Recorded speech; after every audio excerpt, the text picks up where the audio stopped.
As you may know, we had high winds and thunderstorms on Saturday night. The winds have been estimated about 86.5 miles per hour, sustained winds for 47 miles per hour for at least 10 minutes.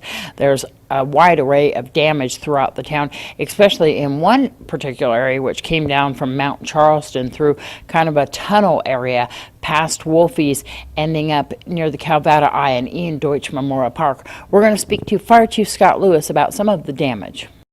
Early Saturday evening, we were hit with a severe thunderstorm which produced very high winds and caused numerous amounts of damage throughout the valley. Most of our responses were geared towards trees, wires, things along those lines. However, it did spark a blaze behind Pinewood, which then jeopardized several homes and several other structures.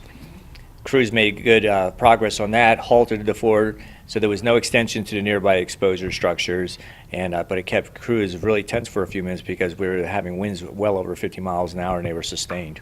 The thing is that they thought that perhaps the garage had caught fire. You guys were trying to extinguish that blaze. At the same time, you were called on multiple tree fires involving power lines. Exactly. They did think that they had extended to a garage structure. That did not happen. It did go to a fence line, and that was used for perimeter control in that area.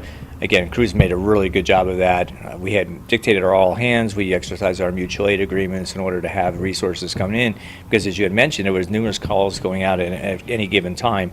In fact, I think it was a total of 17 calls within about an hour's time. One of our supreme challenges was the fact that the winds were gusting so high was affecting the performance of our apparatus.